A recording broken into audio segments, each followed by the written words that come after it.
¿No? 3 centímetros. Porque si no quiere una buena decisión.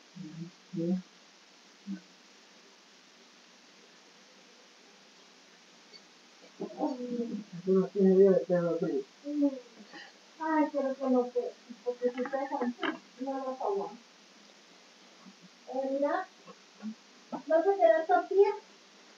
¿O vas a comer? ¿Vas a comer pan? ¿Qué pan?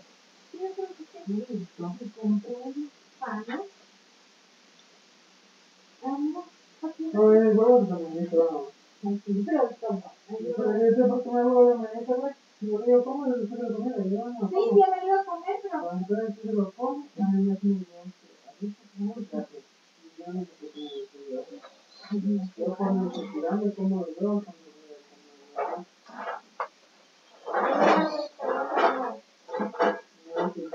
viene conmigo, porque yo le estoy diciendo que estaba haciendo eso, no quiero responder.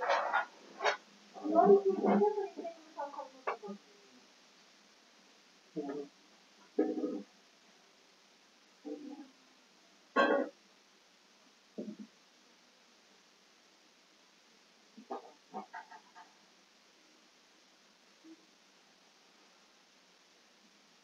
¿Qué pasa?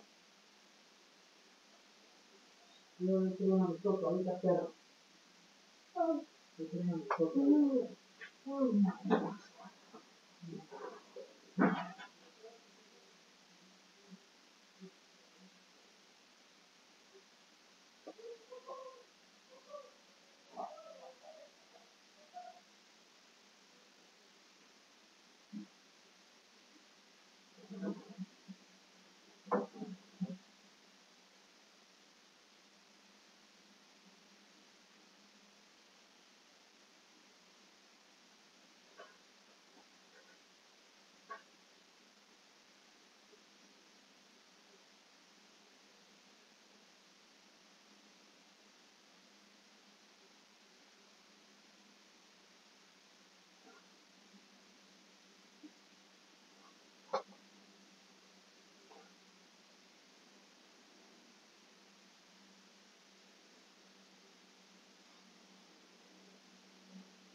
Muchísimo más difícil generar.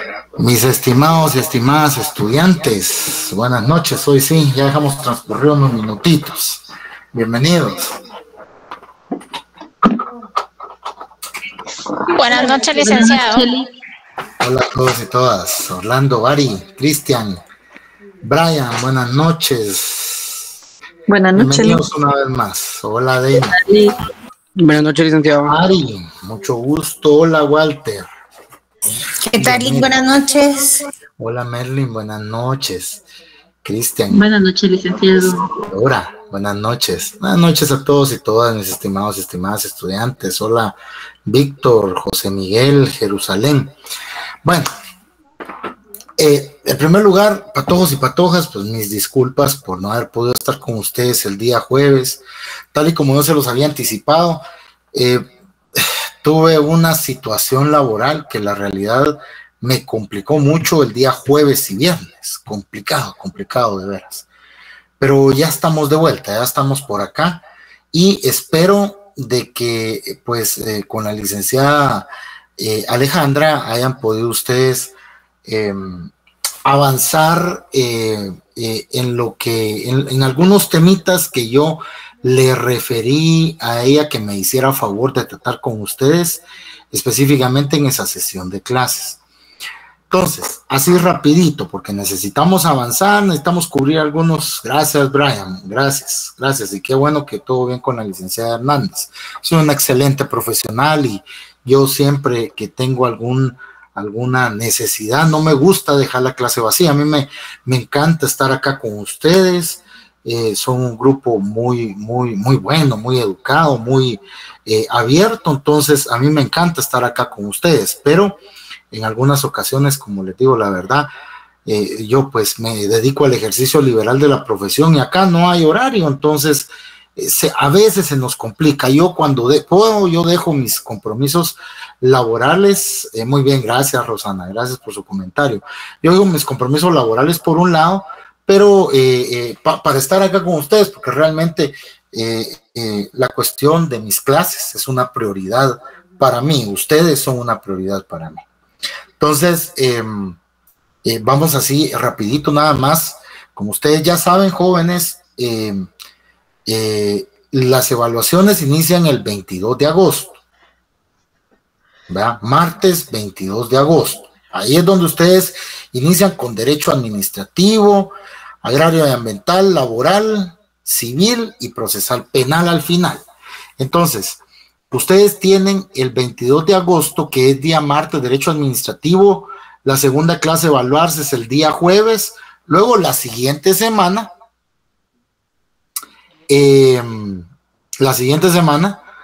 tienen evaluaciones lunes, miércoles y viernes. La del viernes es conmigo. El día viernes es conmigo, de la siguiente. No de esta que viene, sino que de la que le sigue. Entonces, dentro de estas semanas subsiguientes, el único día, porque nosotros tenemos la instrucción de dar clases los días que no tengamos evaluación, no hayan evaluaciones. Entonces, el único día que ustedes o vamos a tener chance de poder recibir una última clase, después de la del día de mañana tenemos una última clase, es el día 31 de agosto. El día 31 de agosto vamos a tener la oportunidad de recibir una última clase. ¿Por qué ese día, jóvenes? Que es día jueves. El martes 30 ustedes tienen derecho civil, ¿verdad? La siguiente semana, si bien el 23, que es día miércoles, tenemos disponibilidad, ese día yo tengo que evaluar a 10º semestre. Entonces, el día 23 quedó Derecho Internacional Público en 10º semestre. Entonces, el día 23 de la otra semana no tenemos clases, porque yo tengo que evaluar. Ese día yo tengo que evaluar. El día 24, ustedes tienen evaluación, que es día jueves, ustedes tienen evaluación de Derecho Agrario y Ambiental. La semana subsiguiente, el día 30, ustedes tienen evaluación de Derecho Civil 4. El día 31 no hay evaluaciones. Yo tampoco tengo que evaluar en 10º semestre porque a mí me tocó la primera evaluación en 10º semestre. Yo evalúo la primera evaluación, entonces yo ya el resto de las semanas ya no tengo evaluaciones que impartir. Entonces, después tenemos la clase del día de hoy, del día de mañana y del día 31. El día 31 lo que vamos a hacer es un repaso. Eso es lo que vamos a hacer. Va a ser un repaso. No nos vamos a poner a avanzar en los temas porque obviamente sí es un poquito extenso el contenido de las clases que se han impartido acá y digamos de lo que en su caso correspondería ya iniciar para el siguiente bloque.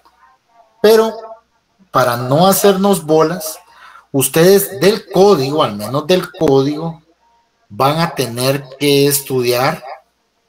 Ahí se acuerdan que hemos visto artículos constitucionales, hemos hablado un poco de la ley, de algunos artículos de la ley del organismo judicial, algunos del código penal. Sencillamente no los descarten porque puede ser de que entren alguna de las cuestiones que nosotros pudimos haber platicado y entren en las evaluaciones. Ahora, ¿de dónde a dónde ustedes van a estudiar del código? Ustedes van a estudiar el artículo 1 al 284. 284 artículos del Código Procesal Penal me tienen que estudiar. Tengo entendido yo de que el día jueves de la semana pasada, se me asusten, hombre, patojo, son 284 artículos, hombre. Digan que no los puse a estudiar todo el código completo para este primer parcial. No sean chillones, tienen tiempo todavía, no sean chillones. Por eso, es que miren, jóvenes, aquí ustedes no deben del artículo 1 al 284, Dora Patricia, del 1 al 284. Y miren, pues, jóvenes, yo un consejo les voy a dar y con esta me despido y empezamos ya lo que a la clase se respecta. Un consejo sí les voy a dar, joven. Ustedes no piensen de que porque yo vengo, yo tomo un articulito y como llevamos 20, desde el primer día se los dije, ustedes vayan avanzando en su lectura. De todas maneras, ¿qué es lo que hay que leer? Hay que leer todo el código. En este semestre ustedes, para este punto, y está bien, mi estimado Amílcar, que usted lleve leído hasta el artículo 70, pero no le va a alcanzar. No le va a alcanzar porque nosotros estamos viendo cuestiones puramente teóricas por el momento y se las he ido mezclando con algunas prácticas.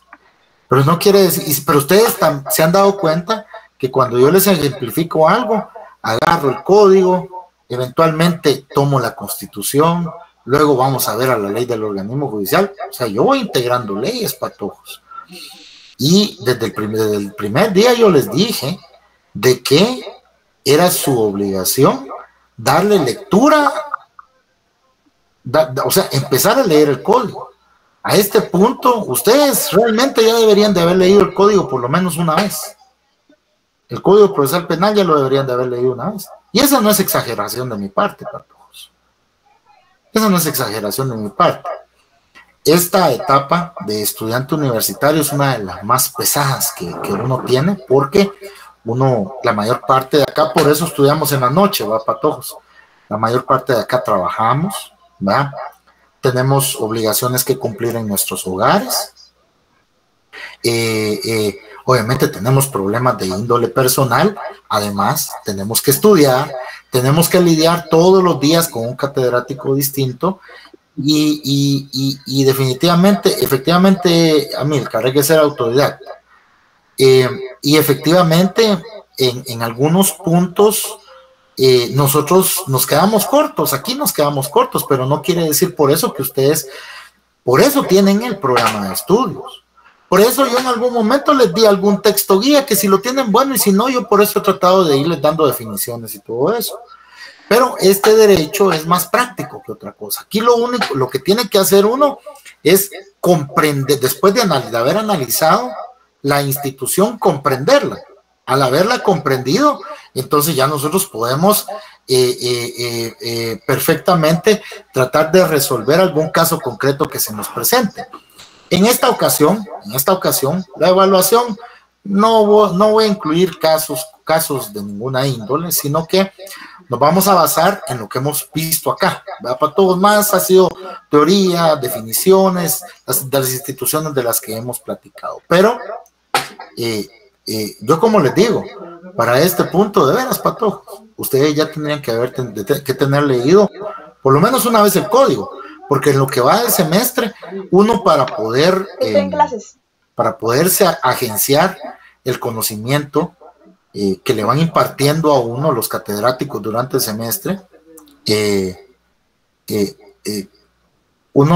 las leyes que le dan a uno y todo, sí es cierto, no se alcanzan a leer, pero hay algunas importantes, algunas que son realmente importantes y que tiene uno que venir y estudiarlas sí o sí por fuerza y releerlas unas 2 o 3 veces, cuando poco, durante el semestre. Fíjense, para todos.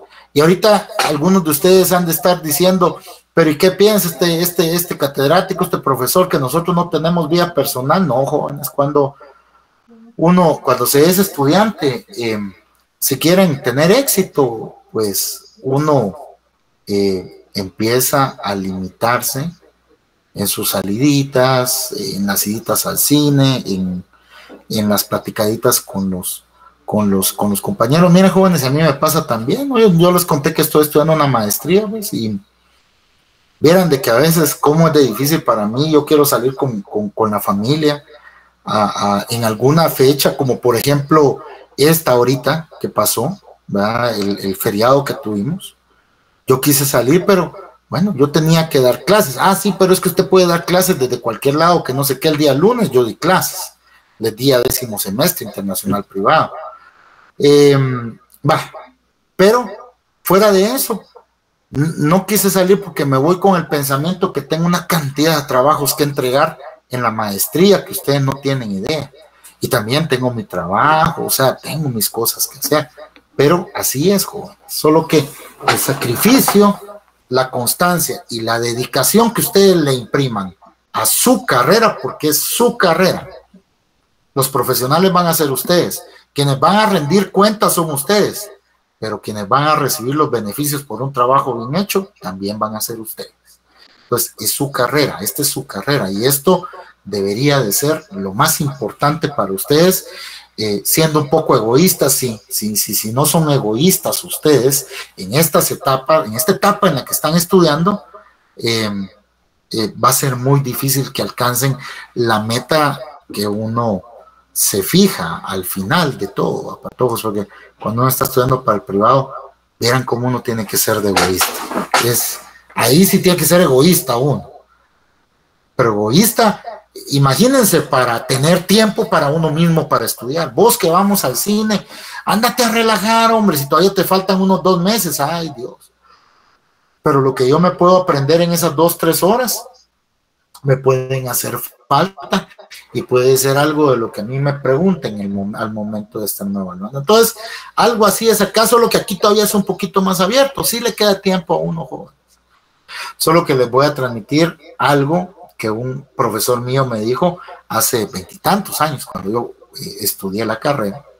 El profesor, el doctor José Francisco de Matabel, él a nosotros nos decía: ustedes quieren tener éxito.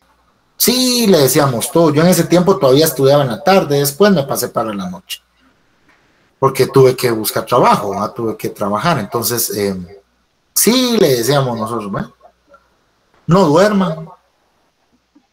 Así nos decía él, fíjense cómo. Imagínense cómo, y a mí me pasó, o sea, yo tuve que no dormir para llegar a tener éxito. Gracias a Dios, en este punto de mi vida soy una persona que estoy muy agradecido por los beneficios que me brindó el esfuerzo y el tiempo que yo imprimí cuando estuve sentado ahí con ustedes del otro lado como estudiante. Yo estoy muy agradecido. Entonces, de esta cuenta, para todos y para todas, vamos a continuar, ¿va? Solo yo quisiera saber, jóvenes, ¿qué tantos temas trataron con la licenciada Alejandra? ¿De qué versó la clase el día jueves? Para yo... Vieron la jurisdicción, muy bien, Alessandro. ¿Qué más vieron? Hablaron de la jurisdicción. Brian, Elementos de la jurisdicción. Ajá. Buenas noches, licenciado. En la clase con la licenciada se habló sobre la jurisdicción, la competencia penal, los elementos de la jurisdicción, también jurisdicción penal, extensión de la jurisdicción penal, la competencia penal, la relación del conocimiento, trámite y resolución de los casos, unificación de penas, juzgados y tribunales competentes,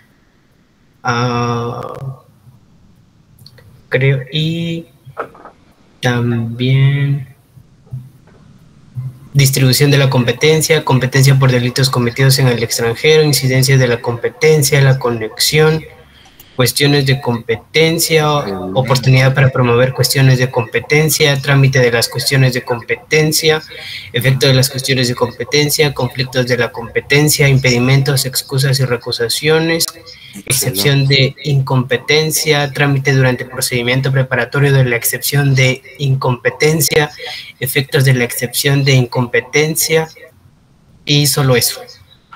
Excelente, Brian, excelente. Usted lo vamos a asignar como auxiliar, ¿ves? Porque, gracias, me dio un panorama muy bueno y excelente, avanzaron bastante. Entonces, nos dio varios artículos, excelente, Alessandro. Se quedaron en el artículo 296, por ahí vi algo así. Efectivamente, jóvenes, yo creo que haciendo un resumen muy general de la clase abordada el día jueves, pues ustedes ya tienen claro, por ejemplo, cuando se habla de jurisdicción, ¿verdad? Que la facultad o la potestad de juzgar, esa es la jurisdicción. La facultad o potestad de juzgar. La jurisdicción tiene 5 poderes que yo me imagino, poderes o facultades que yo me imagino que ella se las tuvo que haber transmitido a ustedes también: la notio, vocatio, coertio, judicium y executio. Entonces, pero en términos generales, lo que a nosotros nos interesa de la jurisdicción es que la potestad de juzgar, la competencia limita a la jurisdicción, Pato. Es decir, la competencia limita esa potestad que el juez tiene de juzgar a razón de cuantía, de territorio, de turno, de materia, etc. Es decir, un juez tiene facultad para juzgar, porque tiene jurisdicción. El juez está investido de jurisdicción, solo que no es competente para juzgar en todos los ámbitos dentro de los cuales se administra justicia. Es decir, o es un juez laboral, o es un juez civil, o es un juez penal, o es un juez de ejecución, o es un juez de femicidio, etc. O sea, se les da determinadas competencias. En el caso nuestro, porque nosotros estamos estudiando Derecho Procesal Penal, no sé si ustedes entraron a hablar concretamente acerca de los tribunales competentes. Es decir, ¿quiénes son los jueces que tienen competencia para juzgar dentro del ámbito penal? Brian. No se habló sobre los jueces de paz penal, jueces de primera instancia penal, jueces unipersonales de sentencia penal, tribunales de sentencia penal, jueces de primera instancia por proceso de mayor riesgo penal, tribunales de sentencia por procesos de mayor riesgo penal, sala de la Corte de Apelaciones, Corte Suprema de Justicia, jueces de ejecución y jueces de narcoactividad y jueces de delitos contra el ambiente. Sí, excelente, Brian, excelente. Entonces, sí abarcó ella los temas que yo le pedí de favor que tocara con ustedes. Obviamente, por ejemplo, porque estamos claros que ella le habló de eso, de la existencia de esos juzgados, pero también les platicó esta ya la última, porque si ella les habló de eso, yo paso a lo que sigue, que es lo que se relaciona a los sujetos procesales. pero les habló de cuál es la competencia de cada uno de esos jueces, es decir, qué es lo que a ellos se les designa para conocer. A los jueces de paz, a los jueces de primera instancia penal, narcoactividad, delitos contra el ambiente, tribunales de sentencia, jueces de mayor riesgo, es decir, qué es lo que ellos están facultados para conocer. ¿Sí les habló de eso?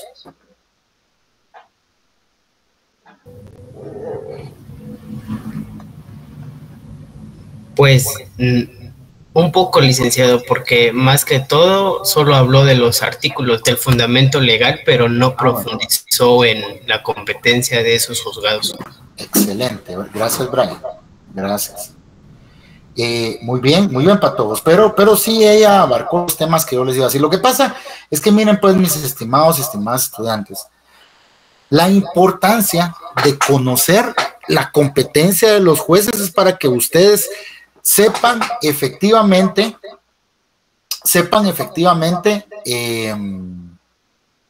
ante qué juez deben de acudir para ejercitar la acción penal, para que la acción penal se ejercite. Es decir, miren pues, los jueces de paz, que se les denomina jueces menores, antes se les denominaba así, los jueces de paz, empecemos por esto antes de llegar ahí. Miren pues, los delitos están clasificados, hay una clasificación, voy a ver si les encuentro aquí el acuerdo.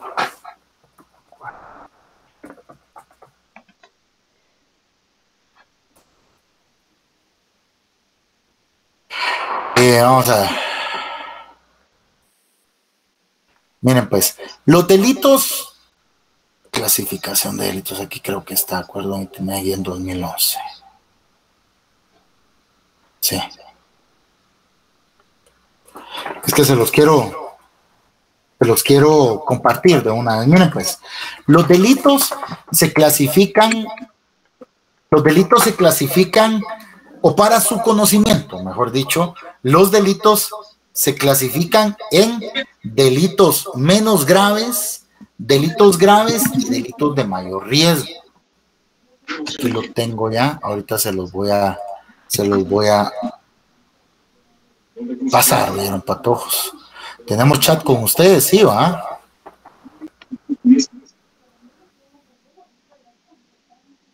Sí, licenciado. Sí, tenemos. Va, gracias. Vamos a ver, entonces ahorita les voy a pasar yo ese acuerdo, que ese es muy importante para el tema, para lo que a la clasificación. Sí, ahí está. Ahorita se los compartí yo en el chat, se los voy a proyectar yo acá en pantalla. Esto lo vamos a ver rapidito porque quiero que hablemos acerca de los sujetos procesales. Entonces, aquí está. Esto ya lo tienen ustedes en el chat, el documento en PDF, mis estimados y estimadas estudiantes. El acuerdo 29-2011 de la Corte Suprema de Justicia establece la clasificación de delitos y competencias de conformidad a la reforma procesal penal contenida en el decreto 7-2011 del Congreso de la República y leyes que se indican. Esa reforma es una de las más profundas que se ha realizado o que se ha efectuado en estos últimos, ya 15 años, va, patojos, dentro de nuestro ordenamiento procesal penal vigente.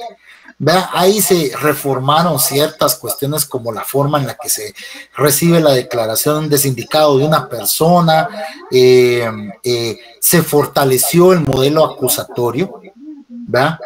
Se fortaleció el modelo acusatorio. Las diapositivas se las voy a pedir a ellas para compartírselas, oyeron, patojos. No tengan pena, porque por ahí me las están pidiendo.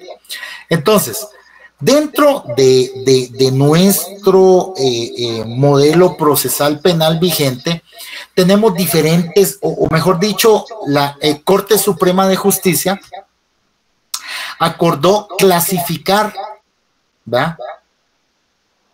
O darle una clasificación a los diferentes tipos que se encuentran establecidos en nuestra ley penal sustantiva, jóvenes, es decir, a todos esos delitos contemplados en el Código Penal y en todas aquellas leyes penales especiales, se encuentran clasificados. Hay una clasificación.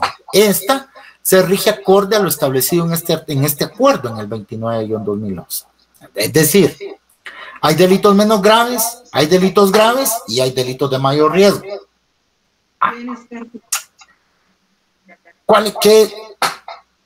¿Por qué decimos o por qué hablamos en determinado momento que un delito es menos grave?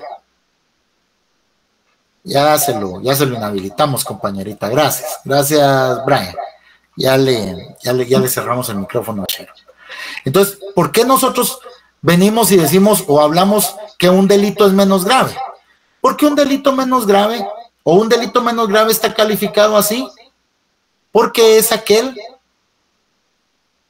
cuya pena máxima señalada dentro del delito es de hasta 5 años de prisión. Sí, pero ¿cómo es eso? O sea, vamos a hacer el ejercicio con con los delitos menos graves, y ya ustedes verán con los demás, porque como les digo, quiero yo aprovechar el tiempo. Miren pues, ¿por qué nos interesa la pena? Para determinar qué tipo de delito, cómo se encuentra clasificado. ¿Pero y por qué? Pues sencillo, porque dependiendo de su clasificación, vamos a saber nosotros quién va a ser el juez que va a conocer. Si un juez de paz, si un juez de primera instancia, o conforme lo establecido en el decreto 21-2009, que es la ley de competencia penal en procesos de mayor riesgo, corresponde a un juzgado de mayor riesgo conocer ese delito. Entonces, ¿cómo así? ¿Cómo funciona eso? Bueno, veamos pues.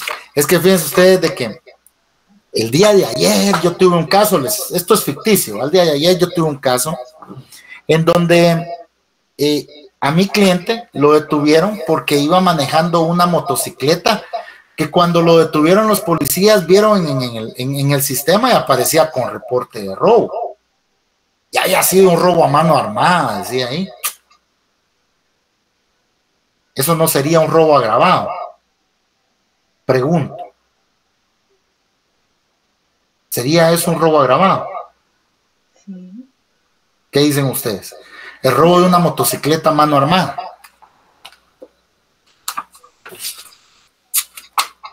Sí, licenciado. Según el artículo 252, numeral 3, el Código Penal. Muy bien, damas. Muy bien, excelente. Solo que aquí hay una cuestión. El hecho del despojo del bien mueble con un arma sí constituye robo agravado. La cuestión es que la moto está siendo recuperada cuando una persona la conduce un día después. Y ahí no opera ninguno de los casos de flagrancia establecidos en el artículo 257 del Código Procesal Penal. Flagrancia, patojos, es una forma de aprehensión que se da en el instante de cometer el delito, es decir, cuando la persona está siendo sorprendida en el momento, despojando a la persona. Entonces, ahí no se da una flagrancia, eso ya fue hace un día, o no digamos hace un día, fue hace un mes, hablemos de un mes, fue hace un mes, detienen a mi patrocinado. Entonces, con las manos en la masa, cabal, pero ese es un hecho, ese es un robo agravado y habrá que investigarlo. Pero en lo que a mi cliente, en lo que a Brian, el artículo que dije fue el 257 del Código Procesal Penal. Entonces, pero en lo que a mi cliente respecta, como a él no lo capturaron en flagrancia, la aprehensión no se dio bajo ninguna modalidad de flagrancia, o inclusive no hubo persecución, sino que él se encuentra conduciendo el vehículo, ese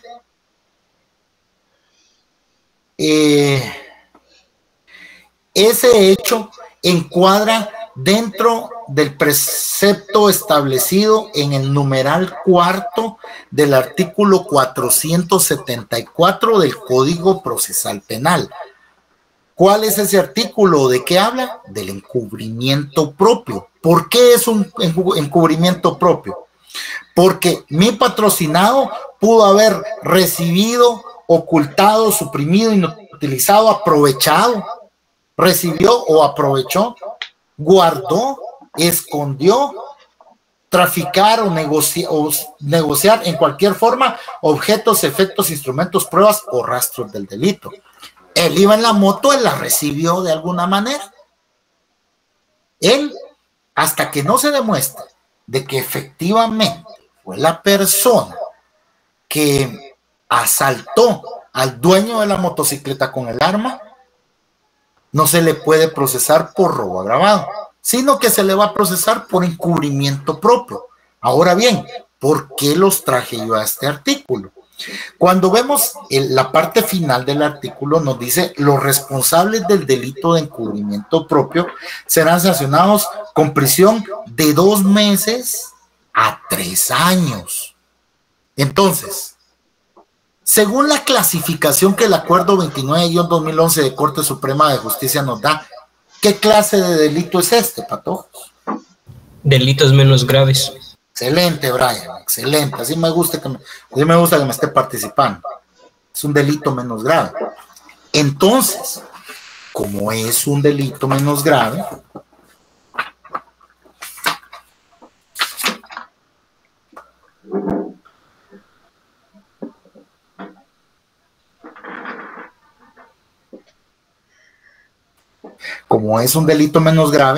nosotros nos remitimos a lo que establece la literal B del artículo 44 del Código Procesal Penal, que al hablar o hacer referencia de la competencia que tienen los jueces de paz, dice que ellos están facultados para tener a su cargo el control jurisdiccional de la investigación efectuada por el Ministerio Público en la forma que este código establece, respecto de los delitos penados con prisión que no exceda de los 5 años.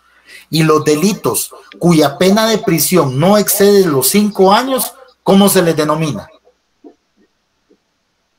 Pregunto. Menos graves. Ahí está, excelente. Muy bien, Dora, Damaris, José Armando, excelente. Entonces, para conocer ese caso de encubrimiento propio, tiene competencia un juez de paz. No podemos ir con un juez de primera instancia. ¿Por qué no podemos ir con un juez de primera instancia? Sencillo. Porque la literal B del artículo 1 del Acuerdo 29-2011 de Corte Suprema de Justicia establece lo relacionado a los delitos graves. Y los delitos graves son aquellos cuya pena es mayor de 5 años de prisión. Entonces, si fuera de que a la persona, a mi cliente, ya tienen cierta investigación de algunas cámaras y hay personas que lo lograron identificar y ya está la declaración en la carpeta ministerial, al momento que la persona que se da noticia al Ministerio Público que hay una persona detenida, ¿va? Ellos en su base de datos corren el nombre. Si ya tienen individualizado a mi cliente por aquel hecho de robo agravado, entonces el fiscal lo que va a hacer es que efectivamente va a ir a la audiencia con el juez de paz por el delito de encubrimiento propio, pero por allá, por otro lado, van a ir a pedir la orden de aprehensión en contra de él por robo agravado. Y antes de que lo dejen libre en el juzgado de paz, lo van a volver a capturar por aquel delito. Solo que esta vez ya no lo van a llevar con el mismo juez de paz a que le resuelva. En otro expediente, lo van a llevar a él para que un juez de primera instancia conozca su caso. ¿Y eso por qué? ¿De dónde se lo está sacando usted, licenciado? No me lo estoy sacando de ningún, o sea, de la manga definitivamente no me lo estoy sacando. Lo sacamos, lo encontramos nosotros al analizar el contenido del artículo 252 del Código Penal. En su último párrafo dice: el responsable de robo agravado será sancionado con prisión de 6 a 15 años. ¿Es un delito grave? Sí, es un delito grave. ¿Le corresponde al juez de paz conocer? No le corresponde al juez de paz conocer por 2 cosas. Por una cuestión mejor. porque por ser un delito grave, ¿va?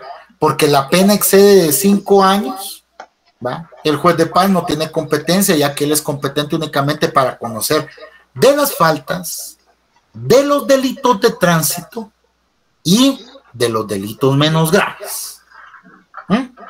Delitos menos graves, jueces de paz. Faltas, jueces de paz. Delitos de tránsito, jueces de paz. Delitos cuya pena principal sea la de multa, jueces de paz. Delitos graves, delitos cuya pena es mayor de 5 años, jueces de primera instancia. ¿Qué pasa con los jueces de mayor riesgo?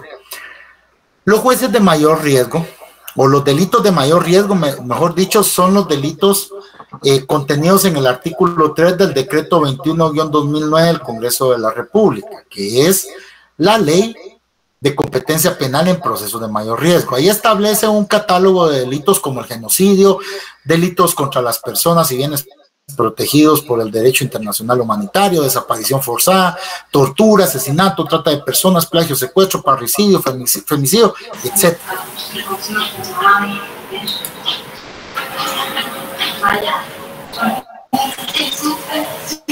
¿Nos quieres decir algo, Álvaro?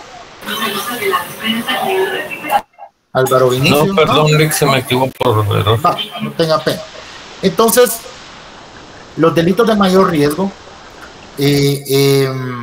cuando concurren o se consuma alguna de esas figuras delictivas, algunas de las que yo mencioné, les mencioné, de todas maneras, les voy a mandar esa ley, les voy a enviar esa ley también, ¿oye? Para que ustedes la tengan.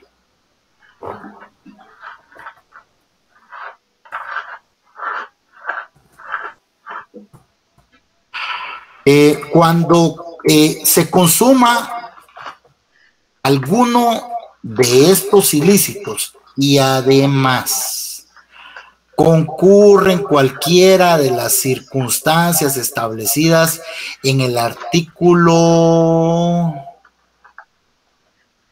2 de esa ley, es decir, de que se da algún riesgo inevitable para los sujetos procesales, entonces el proceso penal, aun y cuando los delitos sean solamente graves, ¿verdad?, pero se encuentran establecidos en la ley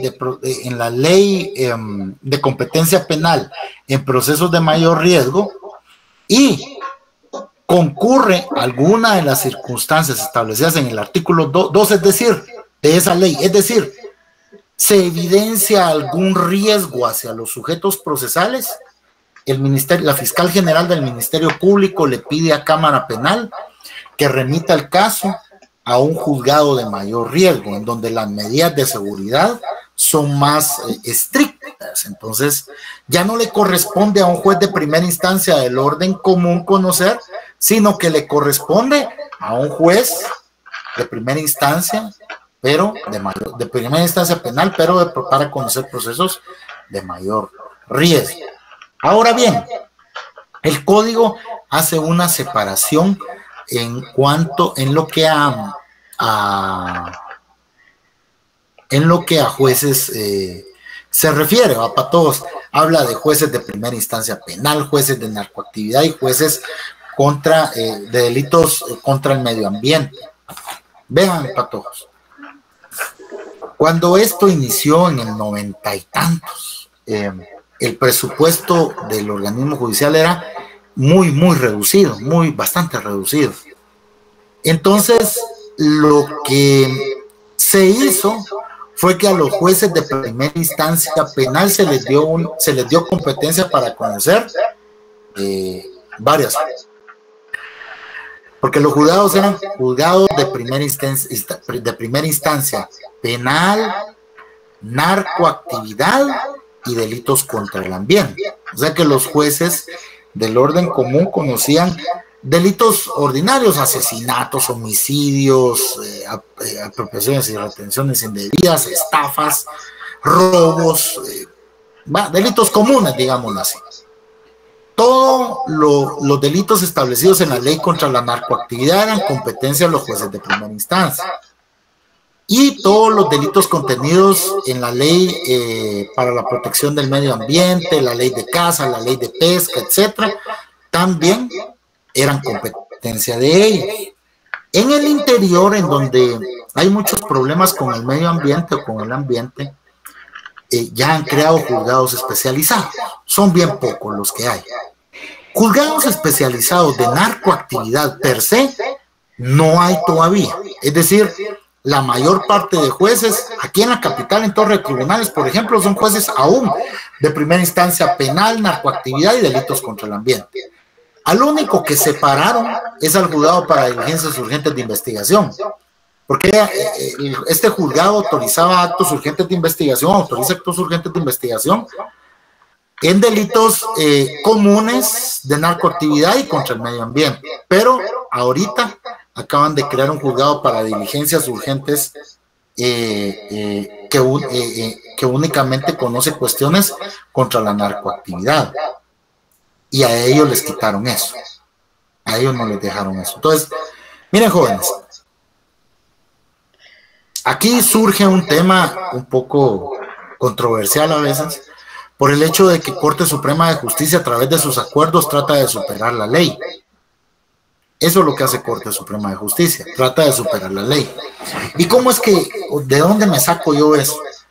Vean, jóvenes, aquí el código establece ciertas clases de jueces y han hecho cualquier cosa Corte Suprema de Justicia excepto separar a estos jueces para que hayan jueces de primera instancia penal, jueces de primera instancia, jueces de narcoactividad y jueces de delitos contra el ambiente.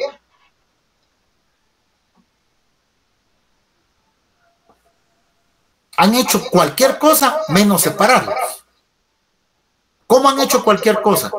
Han creado juzgados de femicidio, han creado juzgados en materia de trata de personas, contra el orden tributario, ¿qué otro especializado? Contra el patrimonio cultural de la nación.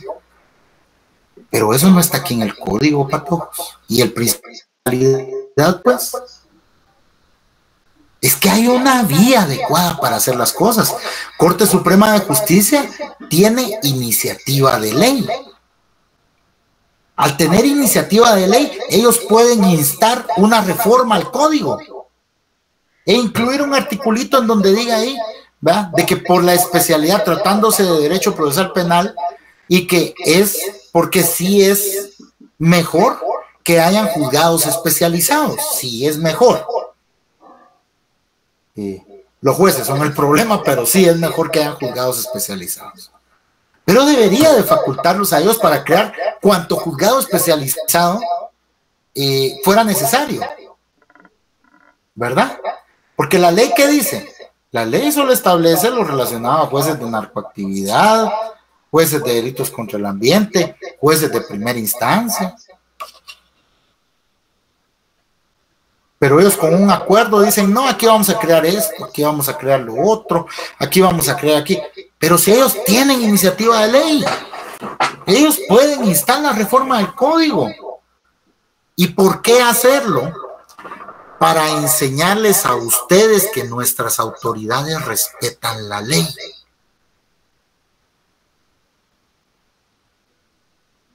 O yo como catedrático debería de quedarme callado ante eso, para que ustedes no crezcan profesionalmente con una idea así. Por supuesto que no. Mi obligación a ustedes es hablarles con la verdad. Es que ese es el criterio de ese profesor que da en la sección. No, no es mi criterio. Pero si no, aquí está, pues. Eso yo no me lo estoy inventando, eso aquí está. Entonces, las cosas en su lugar, papatojos, pero esto es difícil. O sea, la gente llega a los puestos y quieren hacerse las cosas fáciles. No sé por qué alguien piensa que llegar a ser magistrado ya en su trabajo, realizando su trabajo, va a ser sencillo, y lo piensan y lo evidencian porque actúan de esa manera. Un acuerdo, el acuerdo 29-2011 que que yo les transmití, no, ese acuerdo no. El acuerdo 38-2015, por ejemplo, que crea el juzgado para diligencias urgentes de investigación, esa no es superior a la ley. El acuerdo que crea el juzgado en materia tributaria, esa no es superior a la ley, ese es un acuerdo. Hay una escala jerárquica, normas constitucionales, normas ordinarias, normas, reglamentos y normas individualizadas. Entonces, miren, patojos, aquí, o sea, todo tiene su lugar. Y yo no es que esté diciendo, es que lo que pasa es que, porque eso es lo que ellos dicen a lo interno de las instituciones, es que si supieran lo difícil que es venirse a sentar acá y que no es fácil, por ejemplo, instar una reforma de ley, sí es fácil cuando hay voluntad. Y a ellos para eso les pagan, para tener que lidiar en algún momento, a mandar a sus asesores al Congreso, a cabildear una reforma de ley, hablar ellos personalmente con la Junta Directiva y explicarles por qué es necesario reformar la ley, para que nosotros la respetemos, y no que un poder de Estado, no que un poder de Estado, va, jóvenes, venga y trate de tomar el control cuando ellos no están facultados para eso. Es decir, trate de controlar ese tipo de cuestiones que le incumben únicamente al Congreso de la República, legislar. Ellos son nuestros padres jóvenes, aunque nos duela, son los padres de la patria. Ellos son los que emiten las reglas. Esta gente es la que emite las reglas. Y nosotros como población estamos obligados a hacer, emiten las reglas en forma de leyes, y nosotros estamos obligados a acatarlas. Ahora la Corte que emita sus acuerdos distribuyendo competencia dentro del marco de esas leyes. Que no pretendan ellos, bueno, que no pretendan ellos, ya lo hicieron, ya lo han hecho, ¿va? Sobrepasar, superar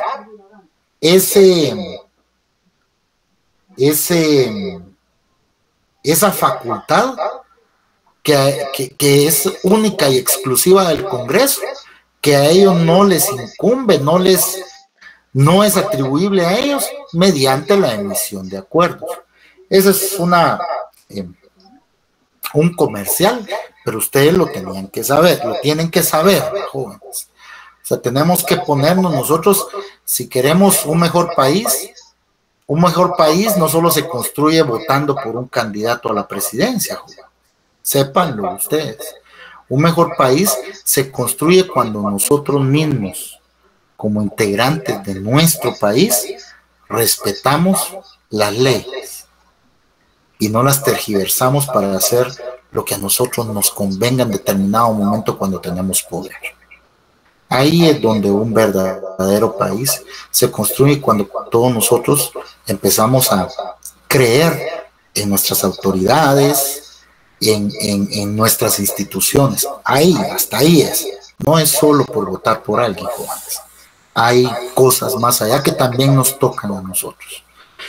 Pero bueno, eso ya es para el domingo. Lo que a nosotros nos interesa el día de hoy es aprender o tener claro lo que a la competencia penal se refiere y cuándo determinado juez debe de conocer, ¿verdad?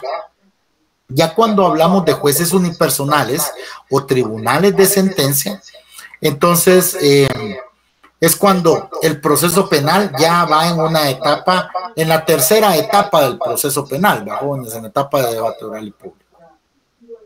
Pero bueno, esto yo creo que es a manera de complemento con lo que la licenciada Alejandra pues amablemente nos hizo favor de transmitirles o trasladarles a ustedes el día jueves. ¿Ustedes tienen alguna duda, mis estimados y estimadas estudiantes, ¿va? Respecto a esto que platicamos ahorita? Porque si no, pasamos a hablar acerca de los sujetos procesales. ¿No? Va. Entonces, miren, jóvenes, solo no quiero que se les olvide algo. Esto está fuera de esto que estamos viendo, pero dentro de los principios del proceso penal que nosotros vimos, yo me recuerdo que les hablé acerca del principio de objetividad, ¿verdad? El principio de objetividad es respecto al Ministerio Público y este versa sobre el hecho de que esta institución debe de actuar de una manera objetiva, aún formulando sus peticiones en favor del imputado o sindicado. ¿Oyeron? Y ese está contenido en el artículo 108 del Código Procesal Penal, porque yo sí me recuerdo que si hablé de él fue de una forma muy somera, ¿verdad? Pero ustedes igual me lo van a estudiar, pero se tienen que ubicar en ese principio porque es muy importante. Es muy importante porque en el qué hacer de ustedes más adelante, si deciden ser abogados penalistas, se van a dar cuenta que ese principio nunca se aplica, pero que por mandato legal están obligados los representantes del Ministerio Público a observar. Entonces, por favor, jóvenes. Ahora bien, mis estimados y estimadas estudiantes,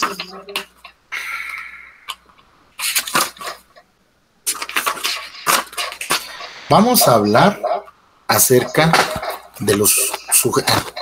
Una cosa más, y es que si no de esto ya no hablamos. En algún momento yo les hablé acerca de la acción reparadora, patojos, de la reparación digna, perdón. De la reparación digna, sí, ¿verdad?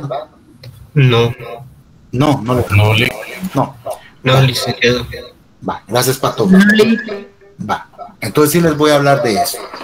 Ese es el tema que tenía que abordar ya para finalizar el tema lo relacionado a la acción penal. Entonces, miren, pues voy a tratar de ser, bueno, no voy a tomar mi tiempo porque de todas maneras tenemos todavía 2 clases y en esas podemos agotar el tema de los sujetos procesales, pero sí quiero de que esto a ustedes les quede claro. Miren pues, mis estimados y estimadas estudiantes.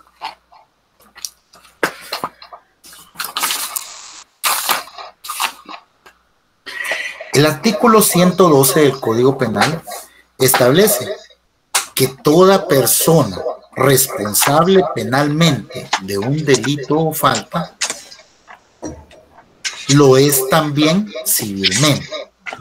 Es decir, que cuando a alguien se le encuentra que es responsable de haber cometido algún delito o alguna falta, también está obligado a resarcir el daño civil ocasionado. Para todos. Es decir, a ustedes les roban su billetera, jóvenes. La billetera podrán no llevar ni un centavo. Pero es que ahí llevo una tarjeta de crédito que ahí le tengo 3,000 quetzales, que es la que me sirve en momentos de emergencia. Tengo mi DPI, tengo mi licencia. 112, Cristian, artículo 112 del Código Penal. 112 del Código Penal, ¿oye? Exacto, 112 del Código Penal, va. Entonces llevo mi tarjeta de crédito, que no tengo mucho, pero me sirve para las emergencias. Llevo mi licencia, mi DPI, mi carnet de la universidad, llevo un pagaré por 2,000 quetzales, que ya lo podría ejecutar. Pero sin el título original, la persona a la que le debo de cobrar no me va a pagar. Entonces mi billetera no llevaba ni un centavo. Pero sí tenía cosas que al final de cuentas, documentos que al final de cuentas, si yo no los tengo, me deja en un estado un poco complicado. El pagaré, ahí puedo perder 2,000 quetzales. El carnet de la novia, dice Luis Fernando, cabal. Más si por ahí la billetera se la mandó a quitar la esposa. Imagínese usted, ahí está Luis Fernando, ahí está lo duro. Porque imagínese de que la billetera fue la esposa la que se la mandó a recoger y usted con el carnet de la novia ahí está complicado, mire usted, eso. Imagínense el daño civil que provoca un acto así, patrón. Y solo pónganse a pensar que ya valió, cabal, ya valió, bajo. Entonces, o sea, sí hay daño civil, sí se ocasionan daños. Aunque, como les digo, no, es que es puro puchica, pero tengo que ir a sacar mi DPI. y luego tengo que ir a reponer mi licencia también, ¿va? Y no digamos lo que le va a costar contentar a la esposa por el carnet de la novia. Chicamí, dice doña Patricia, cabal. Entonces, ¿qué pasa acá, jóvenes? Toda persona responsable penalmente lo es también civilmente. Es decir, si yo cometo un delito, debo resarcir. Anteriormente, el Código Procesal Penal contemplaba más caro el agua que los huevos, diría, más caro el caldo que los huevos, ¿verdad, José Armando? Cabal. Entonces, anteriormente, fíjense, jóvenes, el Código Procesal Penal contemplaba una figura que la denominaba la acción civil. Esa ustedes la pueden encontrar, ahorita se las ubico, a partir del artículo 124, efectivamente, Álvaro Vinicio, exactamente. Ahí dice acción civil, va para todos. Estos articulitos, o mejor dicho, no estos articulitos, solo el artículo 124, porque los demás fueron derogados. Anteriormente, la persona que era víctima de la comisión de un delito podía conjuntamente con el ejercicio de la acción penal, podía ejercitar la acción civil, ¿verdad? Aquí se establecían ciertos requisitos para que esa acción fuera ejercida debidamente. Pero con las reformas que se dieron en el año 2011, específicamente en el decreto 7-2011, le dieron un poco más de viabilidad a esta figura. Inclusive dejaron sin efecto la figura del actor civil, figura que se encontraba contenida a partir del artículo 129 al 134 del Código Procesal Penal. Es decir, uno como víctima tenía que constituirse en actor civil, era más formal, había más formalismo innecesario, para todos. Entonces, había que constituirse como actor civil para ejercitar la acción civil. Ahora ya no. Me voy a adelantar un poquito y vamos a hablar de la figura del agraviado. Ese es uno de los sujetos procesales que actualmente es, uno de los sujetos procesales principales, ¿verdad? Que sustituyó la figura del actor civil si es el deseo del agraviado. Y hay menos formalismo para que esta persona ejercite sus derechos. 129 al 134 están derogados. Bueno, entonces, el artículo 117 del Código Procesal Penal establece la denominación de agraviado. Es decir, ¿qué es lo que la ley entiende por agraviado? O víctima. Cuando ustedes escuchen el término, es que el agraviado, es que la víctima, es exactamente lo mismo. En derecho procesal penal es exactamente lo mismo. Entonces, el código nos dice que se entiende como víctima a las personas que individual o colectivamente hayan sufrido daños, incluidas lesiones físicas o mentales, sufrimiento emocional, pérdida financiera o menoscabo sustancial de sus derechos fundamentales, como consecuencia de acciones u omisiones que violen la legislación penal vigente. Pero la ley se extiende, fíjense, jóvenes. No se entiende como víctima o agraviado solo a la persona que recibe la acción de manera directa. Vean lo que dice el siguiente párrafo. Se incluye además en su caso al cónyuge, a los familiares o dependientes inmediatos de la víctima directa y o a la persona que conviva con ella en el momento de cometerse el delito, y a las personas que hayan sufrido daños al intervenir para asistir a la víctima en peligro o para prevenir la victimización. Miren hasta dónde se extiende la ley. habla de que una persona es agraviada no solo de manera directa. Aquellos que sufren daños colaterales. Dora Patricia, ¿en qué clase está usted que me está preguntando qué código estoy leyendo? 117 del Código Procesal Penal. Artículo. Gracias, va, ¿no? Es que yo le escuché 112, licenciado. No, Dora Patricia, perdón por ahí si hubo un corte en la 117, Dora Patricia. Por favor. Va. Entonces, vean hasta dónde se extiende la ley. Y mucho ojo, jóvenes. Mucho ojo. Vean de que acá no habla la ley de que la persona deba de sufrir únicamente menoscabo financiero, económico o físico para ser considerada como víctima. Aquí dice de que se entiende como víctima aquella persona que ha sufrido emocionalmente. Porque por un delito una persona puede quedar hasta sin dormir 1, 2, 3 años, fíjense jóvenes, por la comisión de un delito. A una mujer que es víctima de una violación, a alguien que la asaltan con extrema violencia, sufrimiento emocional. Pero ¿por qué ustedes dirán, pero por qué este cuate está partiendo de este punto? O sea, nos iba a hablar de la acción reparadora y está hablando de un sujeto procesal, que es la clase siguiente, la que nos toca después, el día de mañana.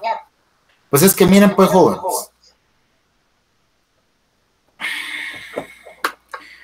ese mismo artículo,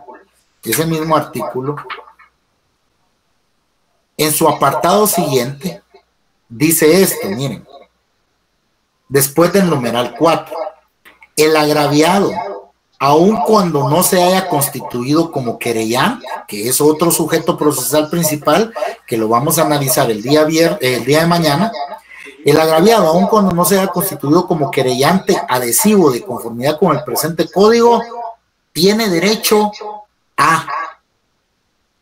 Estoy hablando de la víctima porque me interesa de que aparte de que ustedes conozcan cómo la ley reconoce a un agraviado o víctima, cómo se le denomina, ¿va? Y hasta dónde se extiende. También me importa que ustedes conozcan los derechos del agraviado o de la víctima, porque ustedes también en algún momento, primeramente Dios no, porque ustedes los viernes son bien portaditos, no salen a las discotecas, no salen a bailar, puro leer el Código Procesal Penal y todo. Entonces nunca les va a pasar nada más, ¿verdad? No van a ser víctimas de ningún delito ni nada, no salen a la chicha, cuando hablan a la universidad no van a ir a jugar billar ahí en la entrada en vez de ir a recibir derecho procesal penal, ¿verdad? Entonces, no, ya, sí, Brian dice, leído los 284 artículos, ni ahí, Brian, regrese y rebobine. Hombre, esfuerzo. Bueno, pero entonces, que la chicha, dice Álvaro Vinicio, era una chicharronera que estaba en la entrada de la U hace mucho tiempo, no sé si existirá o no todavía, ¿verdad? Pero eso sí lo preguntan, va, Álvaro Vinicio, no, hombre, que preguntar los temas de clase, hombre, también ustedes, patojos. Bueno, pero entonces lo que a mí me interesa de sobremanera, jóvenes, es que mejor al establo, dice Dora Patricia. Bueno, bienvenida a su invitación, por allá vamos a ir cuando nos invite, Dora Patricia. Va, entonces, lo que a mí me interesa es que ustedes pues conozcan, ¿verdad?, los derechos de las víctimas, porque también a uno le puede pasar. Uno de los derechos que tiene la víctima o el agraviado es el contenido en la literal E de ese mismo artículo, del 117 del Código Procesal Penal. ¿Cuál es ese derecho que a mí me interesa para lo que estamos hablando acá? La víctima o el agraviado tiene derecho a recibir resarcimiento y o reparación por los daños recibidos. Es un derecho que la víctima tiene. Como tiene derecho a ese resarcimiento y o reparación, ya nos vamos nos ubicamos en el contenido del artículo 124 del Código Procesal Penal. Nos brincamos del 117 al 124. ¿Qué dice el artículo 124, patojos? Alguien que lea solo el título, el epígrafe del artículo. Derecho a la reparación digna. Gracias, Brian. Gracias, Damaris. Gracias a los dos. Muy bien. Derecho a la reparación digna. Derecho a un resarcimiento, jóvenes, a que se le repare el daño que se le causó a la víctima. A que esa responsabilidad civil que derivó de la comisión de un delito se haga efectiva. ¿Y qué es lo que nos dice el artículo 124? La reparación a que tiene derecho la víctima comprende la restauración del derecho afectado por el hecho delictivo, que inicia, fíjense desde dónde inicia el derecho a que se le repare ese daño ocasionado a la víctima, que inicia desde reconocer a la víctima como persona con todas sus circunstancias, como sujeto de derechos contra quien recayó la acción delictiva, hasta las alternativas disponibles para su reincorporación social a fin de disfrutar o hacer uso lo más pronto posible del derecho afectado, en la medida que tal reparación sea humanamente posible y, en su caso, la indemnización de los daños y perjuicios derivados de la comisión del delito. Y establece una serie de lineamientos para ser observados para conseguir esa reparación digna a la que tiene derecho la víctima. En concreto, la víctima no solo tiene derecho a que se le devuelvan esos 2,000 quetzales que perdió porque ese pagaré iba en la billetera, a que se le devuelvan esos 500 quetzales que gastó para reponer su licencia de conducir, esos 500 quetzales que gastó para reponer, porque es que no es solo de pagar los 80 y tantos o los 300 y tantos de la licencia, ¿no? Y el tiempo, pues, y el combustible, y lo que se pagó de transporte si no se fue en vehículo propio. O sea, la víctima no tiene derecho solo a eso. La víctima tiene derecho a recibir resarcimiento o una reparación en relación que, o mejor dicho, que haga desaparecer todo ese daño colateral provocado. Todo lo que colateralmente se dio en torno a la víctima o al agraviado debería desaparecer. El problema es que en determinados delitos se sufre afección emocional, como por ejemplo una violación. Es emocional.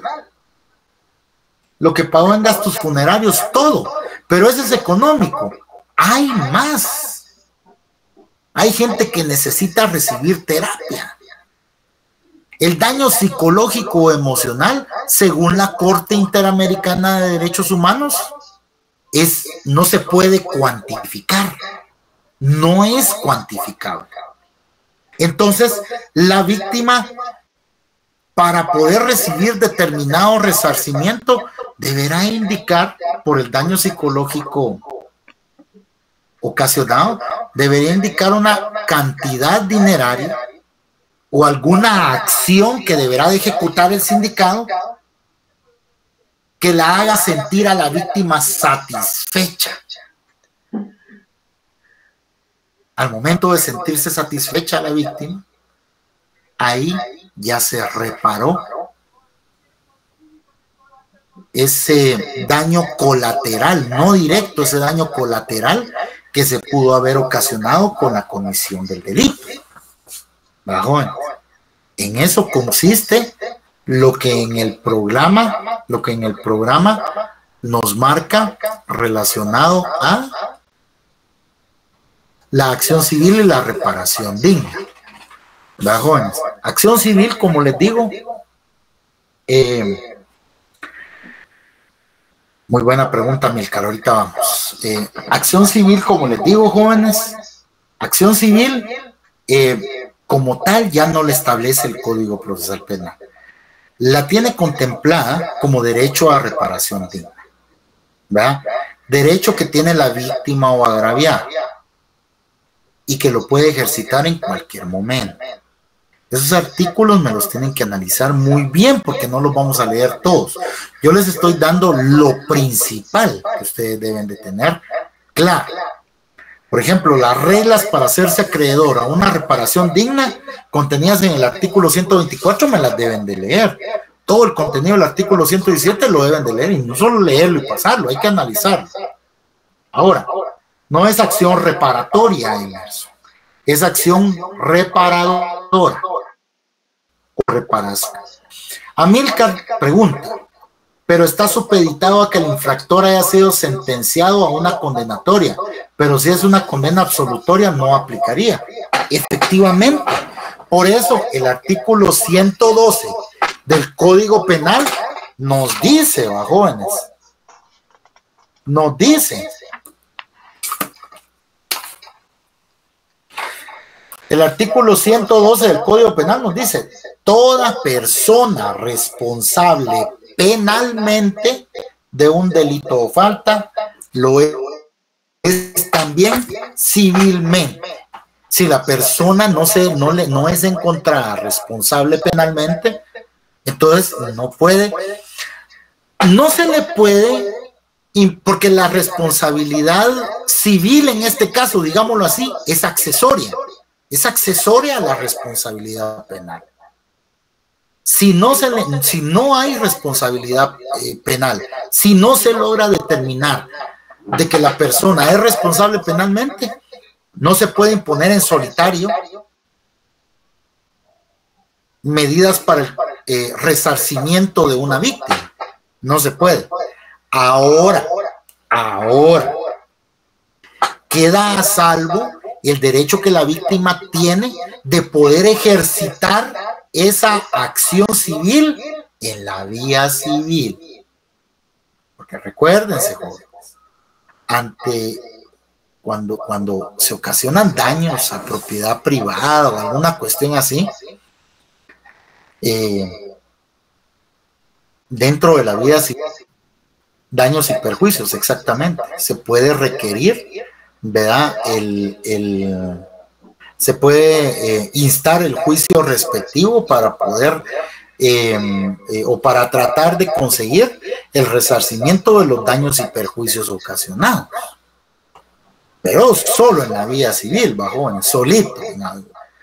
La cuestión es que tenemos que tener claro de que cuando estamos hablando de la posible comisión de un delito o falta, ahí sí no solo hablamos de que se le vaya a imponer una pena a la persona, ahí también hablamos de que la persona debe de hacerse cargo de resarcir el daño ocasionado. Sin ese requisito, jóvenes, eso lo vamos a ver nosotros más adelante en el próximo bloque, las personas no pueden hacerse acreedoras a ningún beneficio procesal. Para un criterio de oportunidad, como requisito previo, se tiene que haber resarcido el daño ocasionado. Para un procedimiento abreviado, tiene que haberse resarcido el daño. Para una suspensión condicional de la persecución penal, tiene que haberse resarcido el daño.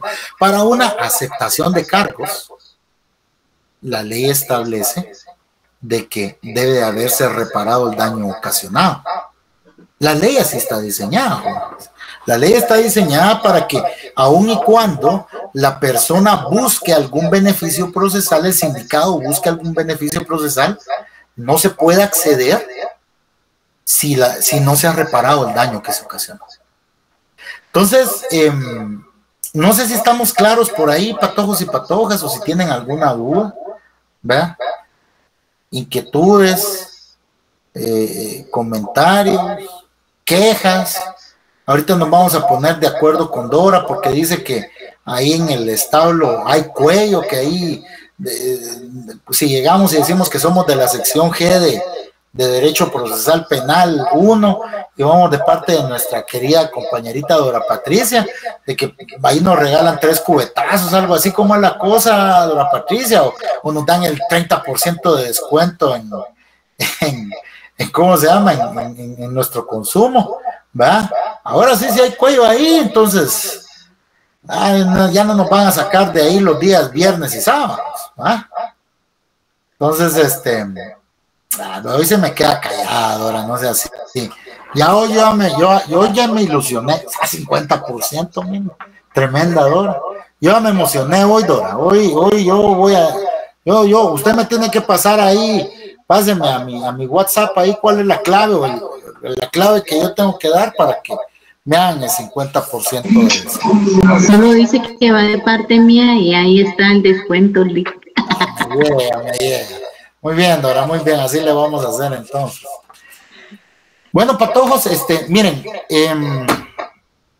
ahorita lo único que nos hace falta estudiar es lo relacionado a los sujetos procesales. Entonces, eso lo vamos a abordar en la siguiente clase. Si no tienen alguna duda o ninguna inquietud, vamos a dar por finalizada la clase el día de hoy y el día de mañana ya vamos a platicar